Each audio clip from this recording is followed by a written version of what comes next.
안녕하세요. 저는 평소 사연을 들으며 육아 스트레스를 풀고 있는 애청자입니다. 사연을 듣다 보니 참 다양한 이혼 사유들이 있던데 저 역시 소개된 사연 못지않게 경악스러운 이혼 사유로 이혼하게 되어서 이렇게 사연을 보내봅니다. 저와 남편은 친구의 친구였어요. 그러니까 한 남자인 친구를 중심으로 남편은 친구의 초등학교 때부터 친구, 저는 그 친구의 고등학교 때부터 친구였어요. 20대 중반이 넘어갈 때쯤 이야기로만 듣던 남편과 술자리를 하게 되었고 그 이후 저희는 친하게 지내며 함께 시간을 보내곤 했죠. 남편과 저는 어느 날부터 서로를 좋아하게 되었고 친구 역시 여자가 생겨 4명이서 함께 잘 어울려 다녔죠. 결혼 역시 저희 부부가 먼저 하고 2달 뒤에 친구 커플도 결혼하게 되며 더욱 사이는 돈독해졌어요. 그렇게 저흰 변하는 계절마다 함께 여행도 다니며 출산도 비슷한 시기에 하게 되는 둘도 없는 친구 사이가 되었어요. 출산을 하고 난 직후를 제외하곤 자주 왕래하며 지냈어요. 함께 육아를 하기도 했고 문화센터도 함께 다니며 많은 시간을 함께 보내곤 했어요. 아기들이 돌이 지나고 난 뒤에는 각자 친정 또는 시댁의 아기를 맡기곤 부부들끼리 여행도 다니곤 했어요. 그런데 생각조차 하지 못했던 곳에서 문제가 생겨나더라고요. 그건 바로 남편의 행동이었어요. 그날도 아기는 시댁에 맡기고 부부 동반 여행을 떠났고 주변을 산책 겸해서 구경하고 있는데 벌 2마리가 주변을 맴돌기 시작했어요. 저와 친구의 아내는 소리를 지르며 호들갑을 떨기 시작했고 남편과 친구는 벌을 쫓아내기 바빴어요. 그런데 문제는 여기에서 일어났죠. 아니 글쎄 친구는 그렇다 치고 남편까지 친구 아내 옆에 붙어 벌을 쫓아내고 있는 것이 아니겠어요? 친구야 자기 아내의 옆에서 벌을 쫓는 것이 당연했지만 내 남편이 친구 아내의 옆에 붙어 그러고 있는 것은 참 이상할 뿐더러 그 행동에 대한 서운함은 엄청나게 크더라고요. 제가 서운함의 남편을 보고 있으니 남편이 이렇게 변명을 하더군요. 아니 그게 아니라 이쪽에 벌이 더 많아서 쫓다 보니 이렇게 됐네. 당신 괜찮아? 쪼이진 않았어? 이제 와서 걱정한다고? 그쪽에서 그렇게나 열심히 쫓아내놓고? 에이 미안해. 내 맘 알지? 벌이 있는 쪽은 제 쪽이었는데도 불구하고 남편은 친구 아내가 있는 쪽에 벌이 많았다며 변명하더군요. 빠른 사과를 하는 남편을 보며 애써 서운한 마음을 억눌렀지만 알게 모르게 친구 아내를 챙기는 모습에 그 서운함은 점점 쌓여갔어요. 그렇게 숙소에 도착했고 저의 서운함은 그만 폭발하고야 말았습니다.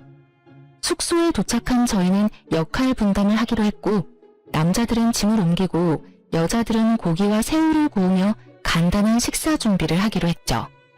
친구 아내와 저는 고기와 새우를 굽기 시작했고 갑자기 새우 껍질 파편 같은 것이 딱 소리를 내며 제 얼굴에 튀어버렸어요. 전 너무 놀라고 아파 악소리를 냈고 친구 아내는 다치진 않았지만 소리에 놀라 악 하고 소리를 지르더군요.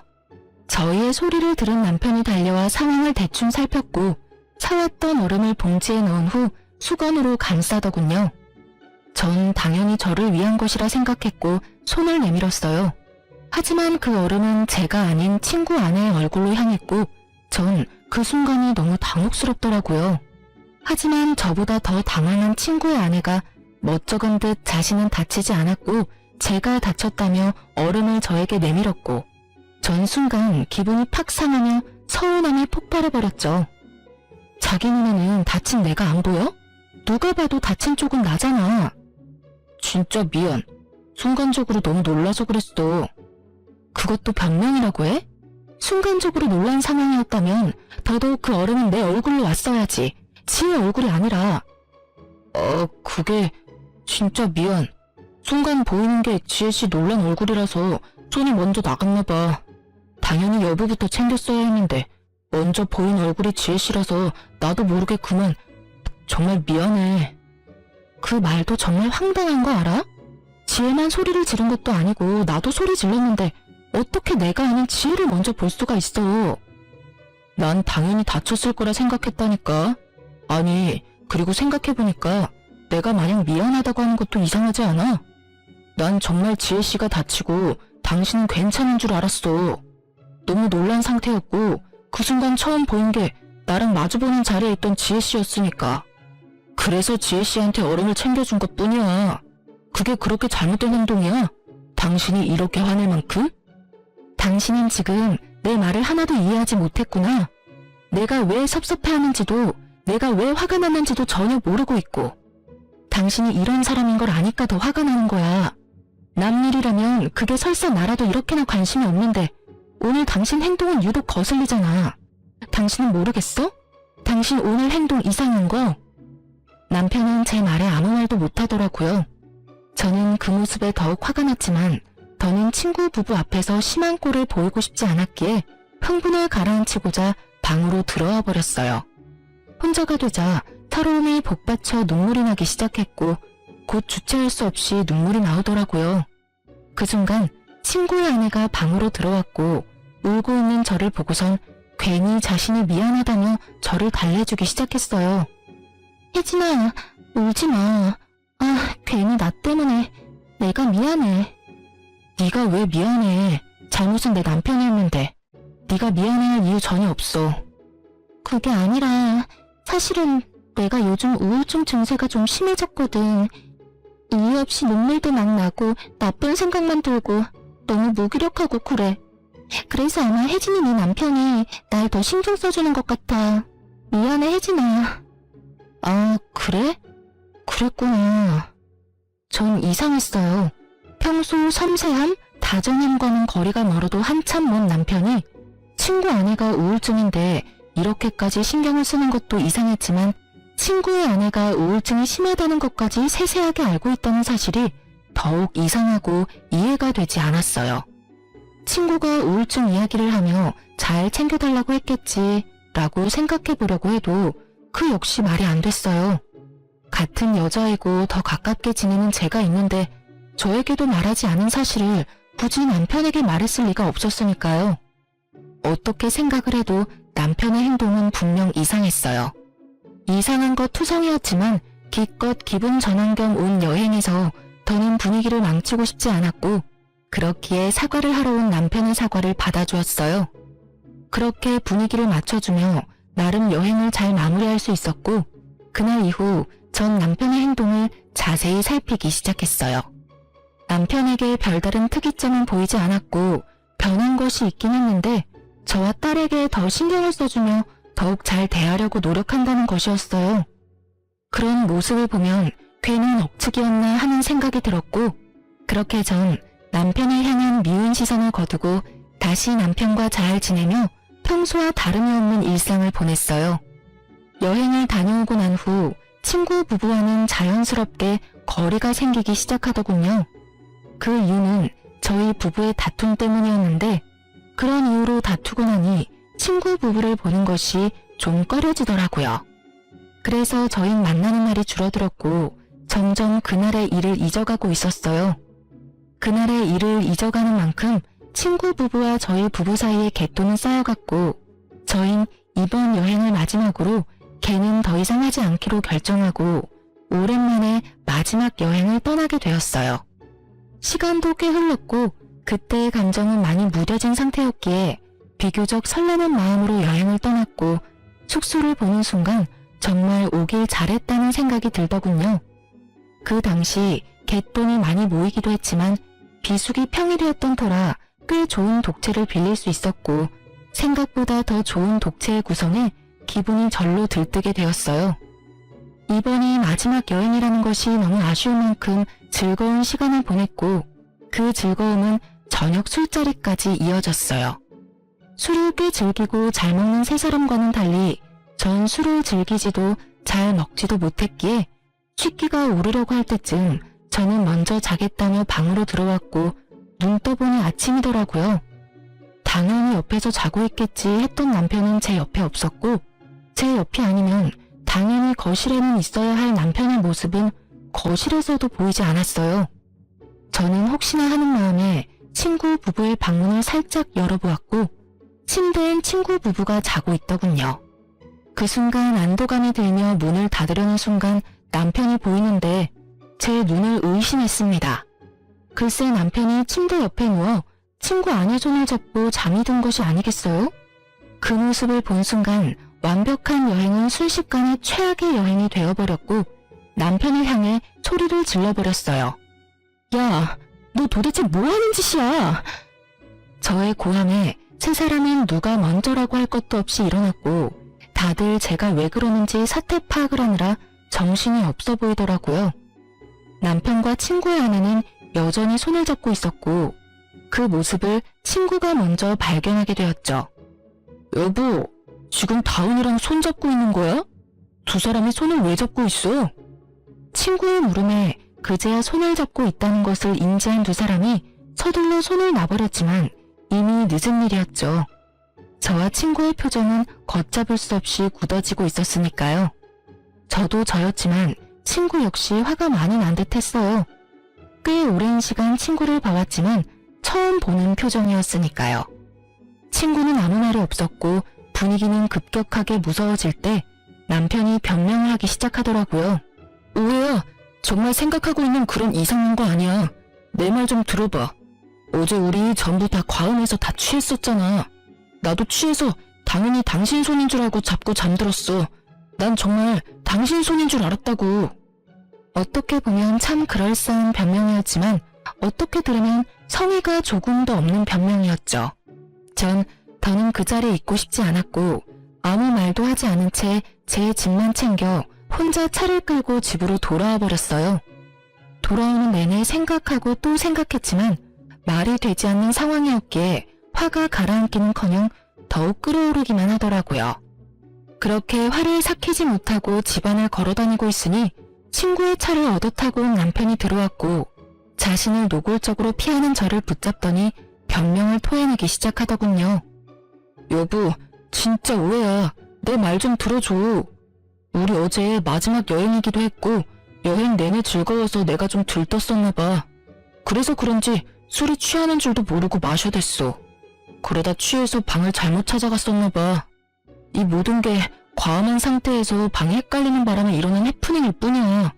그러니까 그 오해 좀 풀어주면 안 될까? 나 정말 당신이 생각하는 그런 거 아니야. 그게 말이 돼? 그렇다고 방을 헷갈려? 아니, 너무 취해서 방 정도는 헷갈릴 수도 있다고 쳐. 버젓이 두 사람이 침대에 누워있으면 당연히 그 방에서 나와야 하는 거 아니야? 그리고 아무리 취해도 당신 내 손 잡고 잔 적도 없었잖아. 그래서 말했잖아. 내가 좀 들떴었다고. 기분도 좋고 하니까 자는 당신 손이라도 잡고 싶었나 보지. 웃긴다 참. 당신 혹시 지혜한테 관심 생겼니? 그래서 그렇게 말도 안 되는 짓을 하는 거야? 그게 무슨 말이야 도대체. 지혜씨는 내 친구랑 결혼한 여자야. 그런 여자를 내가 왜 좋아해? 아무리 화가 났다고 해도 말은 좀 가려가면서 해. 내가 오죽 답답했으면 이래? 오죽 이 상황이 이해가 안 되면 그런 더러운 상상까지 하겠냐고. 내가 진짜 미안. 그런데 정말 나 거짓말하진 않았어. 제발 좀 믿어줘.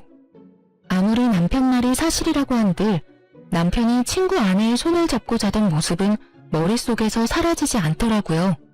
그 잔상이 남아있으니 남편의 말도 믿기지 않았고요.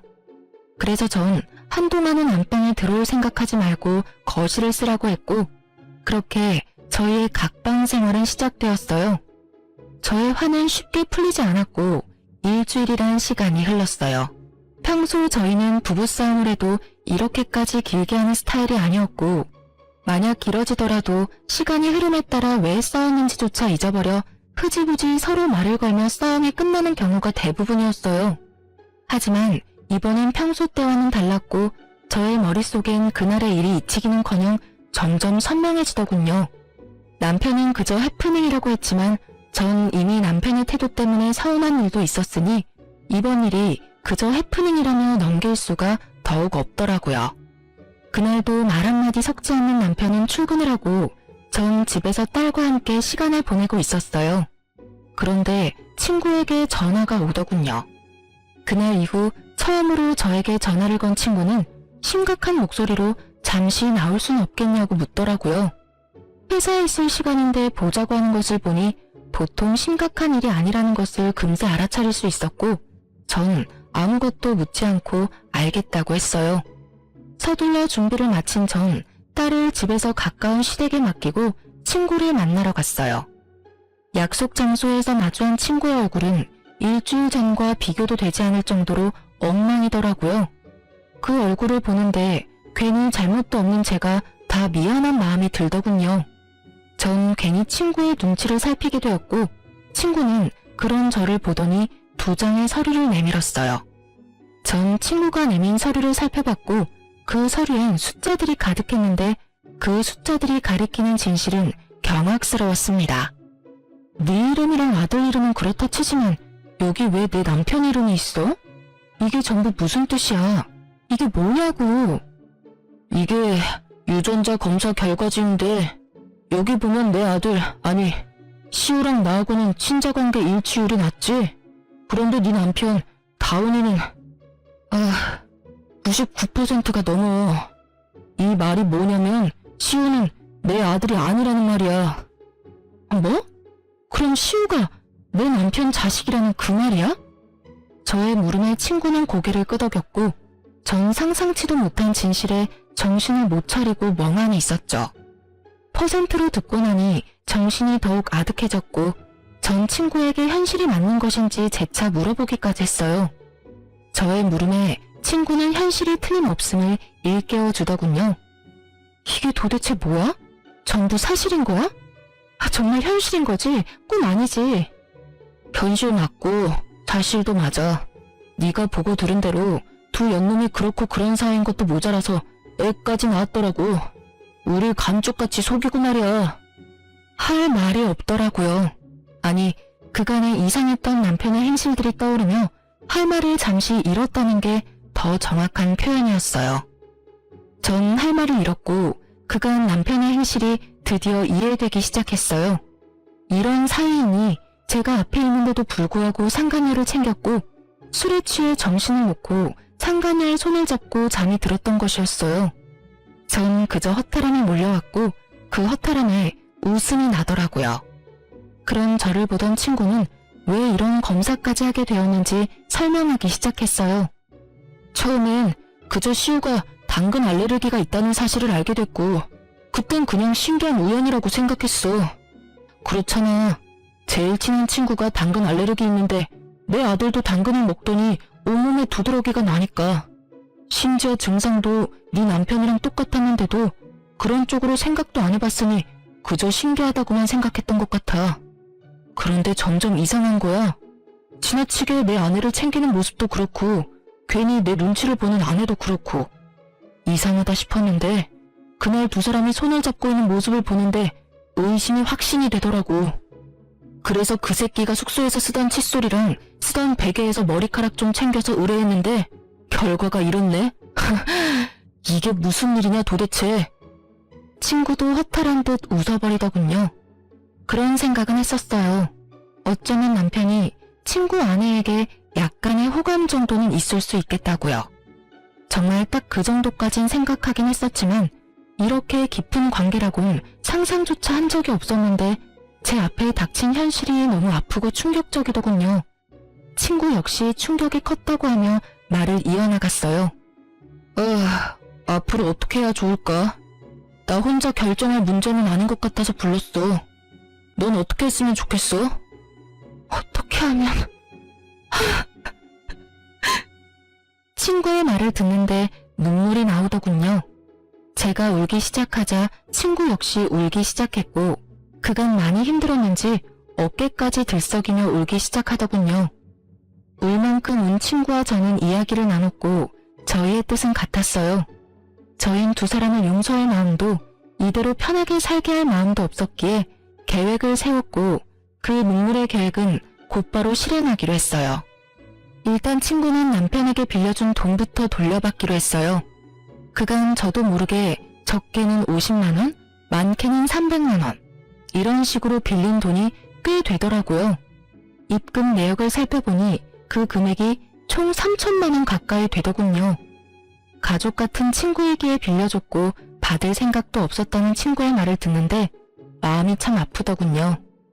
너 미쳤어? 이렇게 큰 돈을 왜 빌려준 거야? 나야 집에 급한 일이 있다고 하길래 빌려줬지. 너도 알다시피 이런 일 알기 전까진 그 새끼가 나한텐 가족 같은 친구였잖아. 그러니까 그냥 빌려준 거지. 어차피 못 받는다고 생각하고 빌려준 돈이라 계산도 안 해봤었는데 3천만 원이라니. 사실 나도 좀 놀랐어. 아니 근데 이 새끼는 그럼 이 돈을 다 어디에 썼단 말이야? 집에는 이렇게 돈이 들 일이 전혀 없었는데 시댁도 마찬가지고. 그러게. 한참을 생각하던 친구는 불현듯 무언가가 떠오른 듯 짧은 탄성을 내뱉더니 저에게 돈이 어디로 갔는지 알려주더군요. 그 새끼 나한테 빌린 돈으로 내 아내한테 선물 사준 것 같아. 생각해보니까 빌린 시기에 맞물려서 아내한테 못 보던 명품백이 생겼던 것 같아. 나 진짜 바본가? 어떻게 그걸 지금 알 수가 있지? 그럴 수도 있지. 너나 나나 그런 쪽으로 어디 생각이나 했어? 그렇게 가깝게 지냈으니 당연히 믿어 의심치 않았지. 와, 진짜 이 새끼 대단한 개새끼였네. 정말 친구의 말대로 남편은 대단히 파렴치한 놈이더군요. 가족 같은 친구 아내와 바람을 피운 것도 대단한 짓인데 그 친구한테 빌린 돈으로 선물까지 사주다니. 정말 난놈은 난놈이다 싶더군요. 분노에 찬 친구는 당장 돈을 갚아달라고 문자를 보내고 난 후 자신이 증거를 충분히 모았다며 카톡 대화 내용, 함께 찍은 사진 등을 저에게 나눠주더군요. 친자 검사 결과지 복사본도 챙겨주었고요. 전 그 모든 증거를 잘 챙겨 시댁으로 향했어요. 딸을 데리러 가는 목적도 있었지만 더 큰 목적이 있는 시댁 방문이었어요. 평소 아버님은 입버릇처럼 이런 말씀을 하시곤 했어요. 어머님 역시 같은 생각이었고요. 둘 다 잘 듣거라. 부부 사이에 다른 건 몰라도 폭력, 외도는 사람이 해서는 안 되는 짓이다. 폭력에는 언어폭력도 당연히 포함되고 외도엔 정신적인 교류도 포함되는 거란다. 혹시나 만에 하나라도 이런 짓거리를 하다 걸리는 날엔 그 누가 되었든 난 절대 용서하지 않을 테니 잘 새겨들어. 이런 당부를 남편뿐 아니라 저 역시 귀에 못이 박힐 정도로 들었던 터라 모든 사실을 일단 아버님과 어머님께 알리기로 한 것이었죠. 시댁에 들어선 저의 낯빛이 심상치 않음을 눈치챈 어머님은 저에게 무슨 일 있냐며 제 표정을 살피기 시작했어요. 아가, 무슨 일이 있니? 표정이 너무 안 좋구나. 아버님 오시면 말씀드려도 될까요? 2번 말하기엔 제가 너무 힘들어서요. 그래? 네가 정 그렇다면 그렇게 하려무나. 일단 좀 앉아. 안색이 너무 안 좋아. 저를 소파에 앉힌 어머님은 아버님께 전화를 걸어 집에 일이 있으니 일찍 들어오라는 말을 전했고 얼마 지나지 않아 아버님이 들어왔죠. 급히 오신 듯 숨을 헐떡이는 아버님에게 어머님은 물을 한 잔 떠다 주셨고 전 그런 아버님 앞에 자리를 잡고 앉았어요. 그래, 무슨 일인지 말해보렴. 아버님, 우선 이것부터 좀 보세요. 아버님은 제가 내민 검사 결과지와 외도 증거들을 살펴보셨고 이내 충격이 크신 듯 눈을 감아버리시더라고요. 그러셨겠죠. 친구와 남편은 앞서 말했듯이 초등학교 때부터 친했으니 시댁에도 자주 오가며 그야말로 가족같이 지낸 친구였고 그랬기에 시부모님들 역시 친구는 물론이고 친구의 아내까지 일면식이 있는 사이였으니 그 충격은 더욱 크실 수밖에요. 아버님에게 있던 서류와 증거들은 이내 어머님의 손으로 넘어갔고 이내 어머님의 입에서 어머니 하는 소리가 나오고서야 아버님은 감았던 눈을 뜨시더라고요.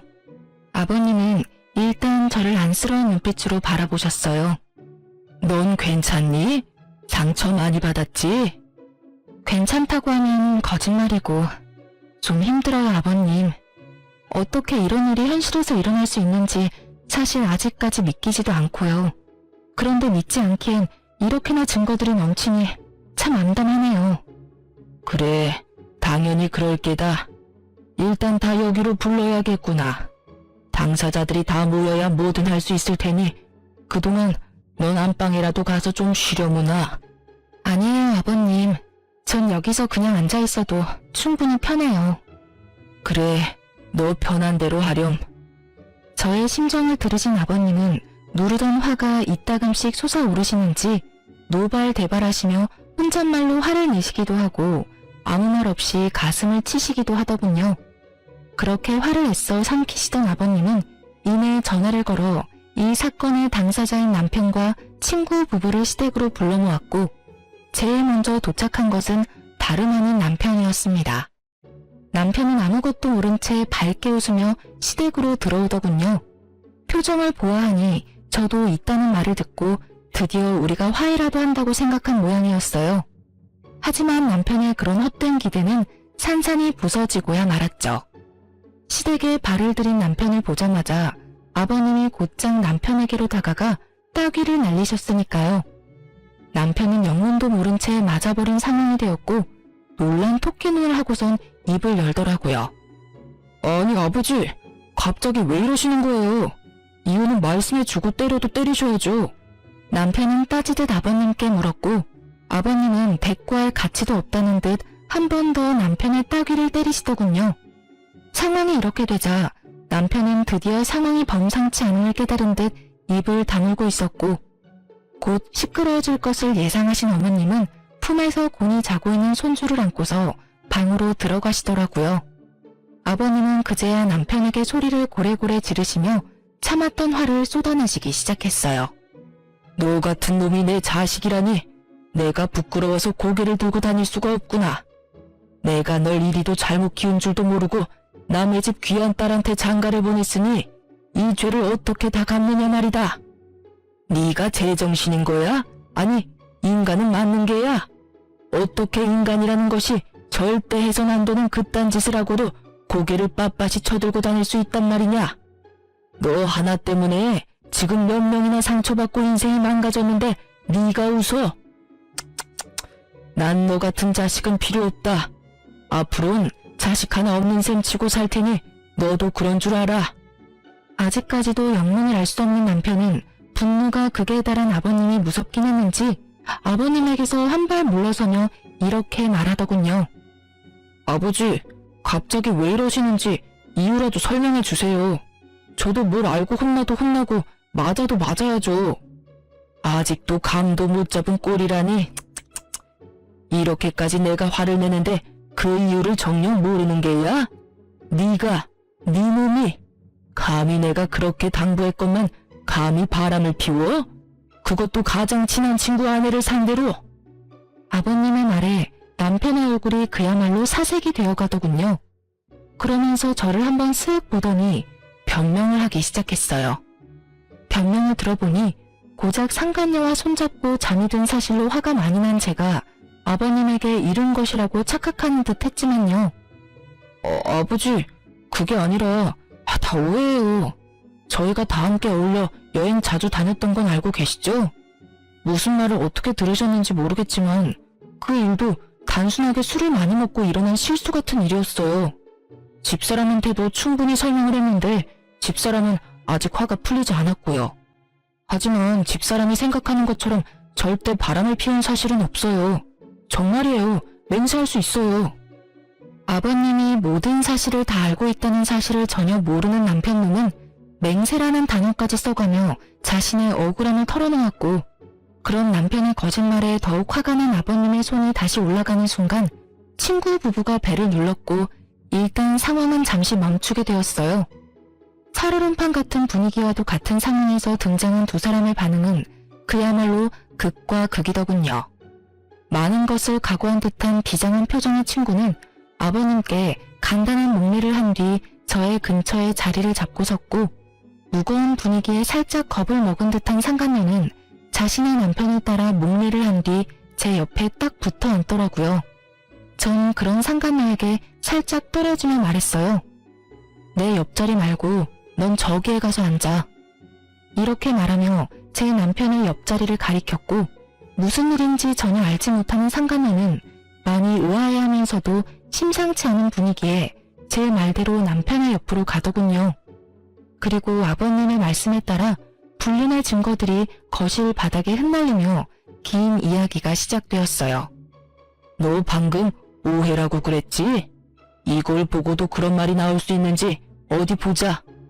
아버님께서 나열한 증거들을 보던 두 사람은 동공이 흔들리기 시작했고 유전자 검사 결과지에서 한눈에 보기에도 알 만큼 심하게 동공이 흔들리더라고요. 그보다 더 확실한 외도 증거가 있음에도 불구하고 변명할 말이 있는지 남편과 상간녀의 입에서 변명할 말들이 쏟아져 나왔고 그 말들은 상황만 더욱 악화시킬 뿐이었어요. 그게 아니라요. 아버지, 저희가 처음부터 작정하고 그랬던 것이 아니라 어쩌다 보니 딱 하룻밤 실수했는데 아기가 덜컥 생겨버렸어요.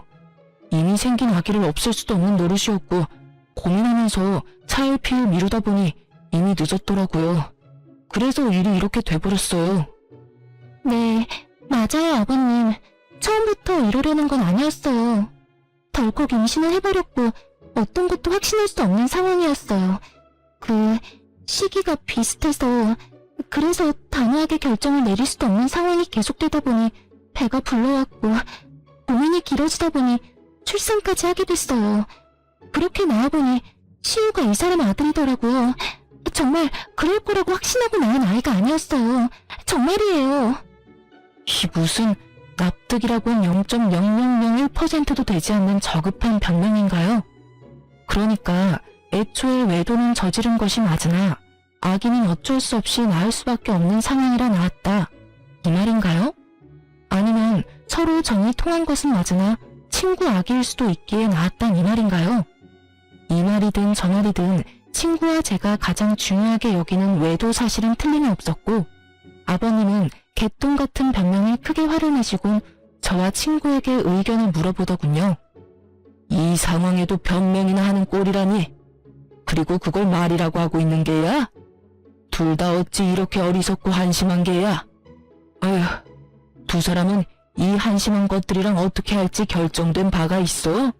있다면 앞으로 어떻게 할 계획인지 말해줬으면 하는데 말해줄 수 있겠나? 네, 아버님. 일단 전 이혼을 하려고요. 애도 있고 웬만해선 참고 살라는 말도 있지만 이 상황이 웬만한 상황은 아니니 도저히 참을 수가 없을 것 같아요. 그리고 상간녀 소송도 진행할 예정이에요. 아버님과 어머님께는 참 죄송해요. 정말 잘해주셨는데 이런 결정을 하게 돼서.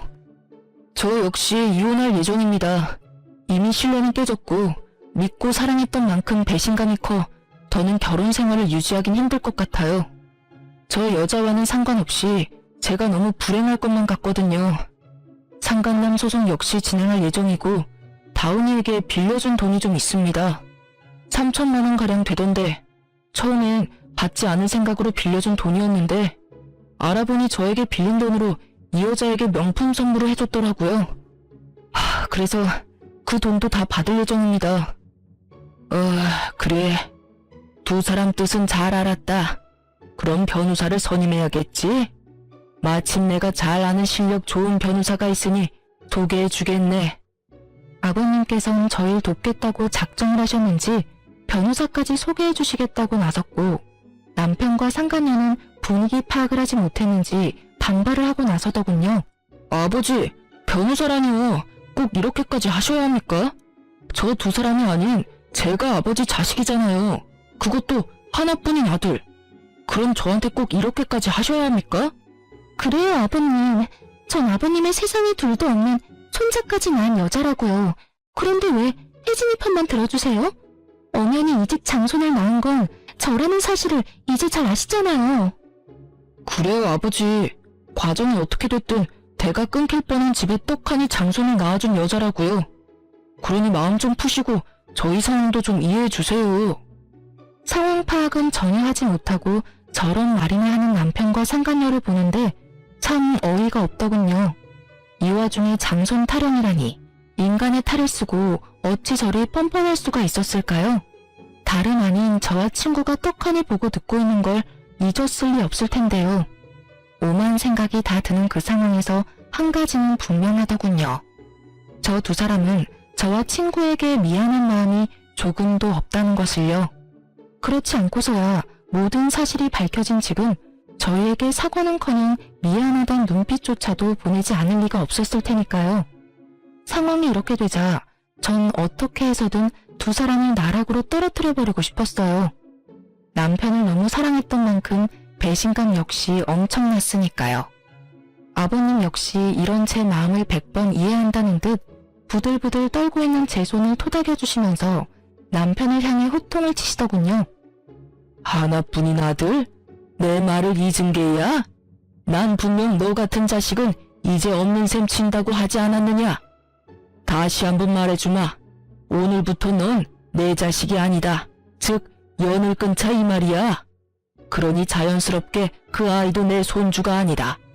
아이라도 들이밀며 어떻게 해서든 나한테 비벼볼 생각이라도 하려 들거든.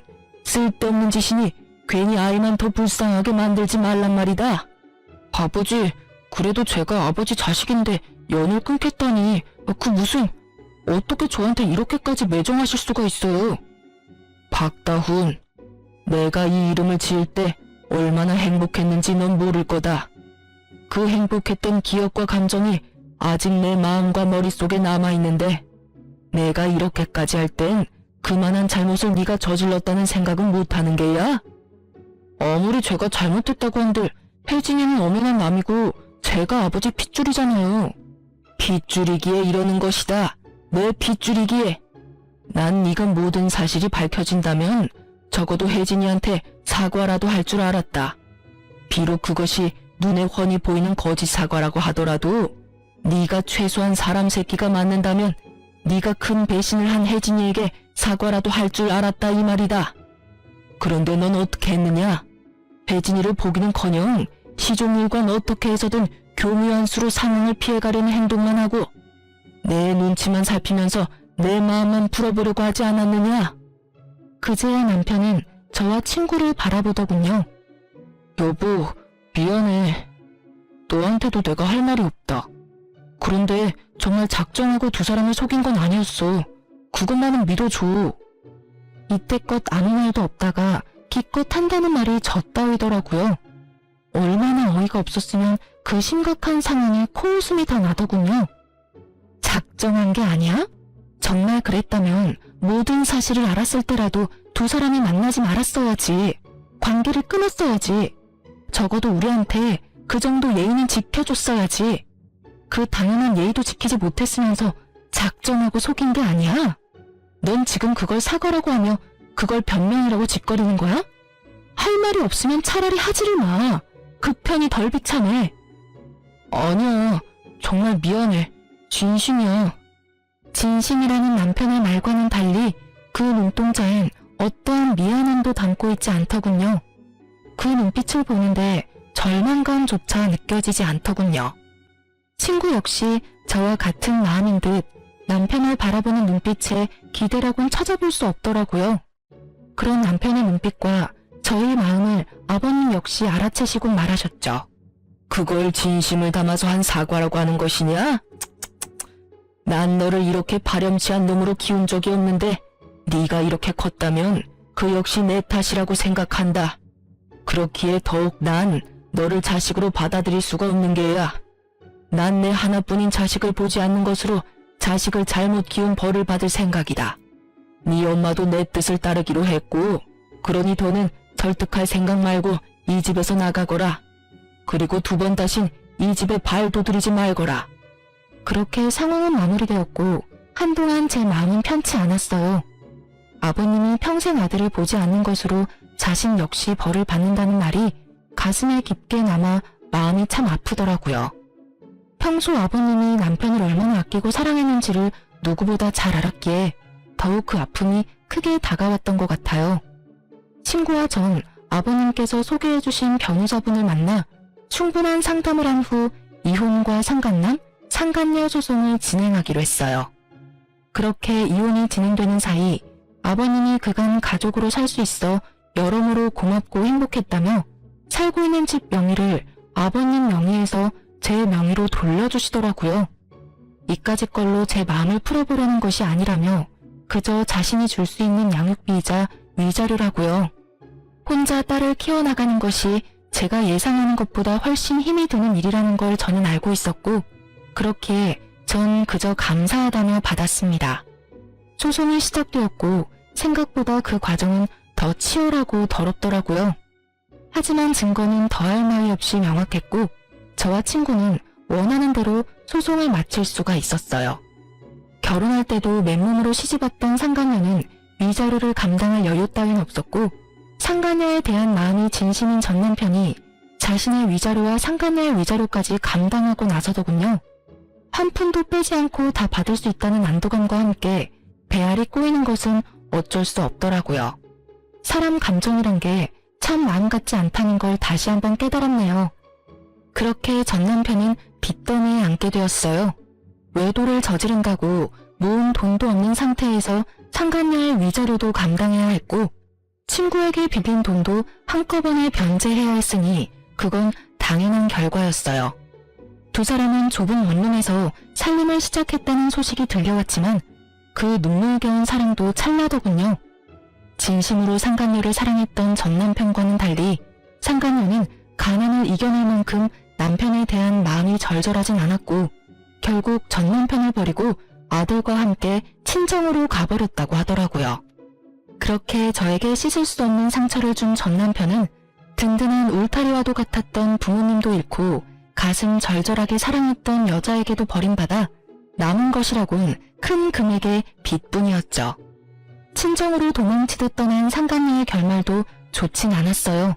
참 통쾌하게도 상간녀의 친정 역시 그런 파렴치한 행동으로 인해 이혼까지 당한 상간녀를 받아주지 않았고 전 남편에게 돌아갈 바엔 혼자 사는 것이 더 이롭다고 생각한 상간녀는 그 길로 지방 어디로 갔다는 소문만 무성할 뿐 정확한 행방을 아는 사람은 없었습니다. 다만 이따금 후회로 가득한 장문의 문자가 친구에게 오는 걸 보니 나쁜 마음은 먹지 않고 살고 있구나 정도는 알 수 있었죠. 전 육아로 인해 휴직 중이었던 회사로 복직하게 되었어요. 복직으로 인해 어쩔 수 없이 부모님의 도움을 받게 되었지만 부모님은 적적하던 참에 오히려 잘 됐다며 저를 보듬어 주시더라고요.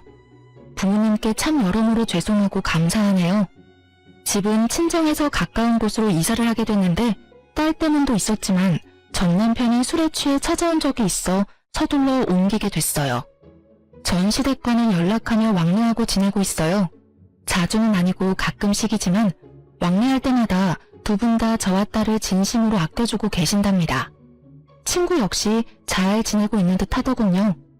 아무래도 아직 과거가 떠올라 마음이 힘들어 예전처럼 자주 보진 못하지만 혹시나 못난 생각을 할까 하는 염려스러운 마음에 연락은 자주 주고받으며 지내고 있어요.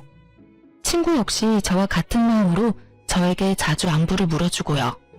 딸이 크면 클수록 예상보다 큰 돈이 들더라고요. 그때마다 통 크게 집을 주신 전 시아버님께 얼마나 감사한지. 어쨌든 전 이혼한 것만 뺀다면 비교적 평범한 워킹맘처럼 잘 살아가고 있어요. 물론 딸이 더 잘하고 아빠와 함께해야 하는 행사에 참석해야 하는 날이 온다면 그땐 또 딸에 대한 미안함에 마음이 아플 테지만요. 참고로 딸의 아빠를 만들어주기 위해 재혼할 생각은 전혀 없을 뿐더러 저 역시 또 다른 누군가를 사랑하고 믿을 자신이 없기에 아직까진 재혼의 제자도 생각해본 적이 없네요. 뭐 딸을 다 키우고 난 후 그때 좋은 사람이 있다면 남은 여생 친구처럼 함께 늙어갈 생각은 있긴 해요. 너무 먼 훗날의 이야기인가요? 하여튼 저의 지금 유일무이한 단 한 가지 소망은 딸과 함께 행복하게 잘 살아가는 것이에요. 처음 모든 사실을 알고 이혼을 결심하기까지 참 힘들었어요. 막상 친구와 함께 이혼 결심을 하고 복수 계획까지 세우면서도 이게 맞나? 이렇게 되면 우리 딸은 어떻게 하지? 이런 한심한 생각들로 가득했던 것 같아요. 그 당시엔 혼자 헤쳐나갈 길이 너무 험난해 보였고 그 험난한 길에서 딸이 받게 될 상처가 너무 두렵더군요. 그렇게 겁이 많던 전 용기를 내 이혼을 해냈고 지금은 이혼하기 전보다 더할 나위 없이 잘 살고 있고 행복해요. 그러니 남편의 잘못으로 이혼은 하고 싶지만 앞으로 남은 날들에 대한 두려움으로 망설이고 계신 분들께 말씀드리고 싶어요. 이혼이 정답은 아닙니다.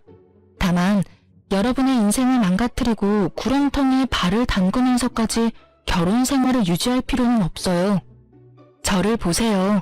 그렇게 두려워하던 저도 이렇게 나름 잘 살아가고 있잖아요. 그러니 한 번만 용기를 내보세요. 여러분 인생은 소중하답니다. 그럼 저는 물러가 볼게요. 저의 긴 사연 들어주셔서 정말 감사합니다.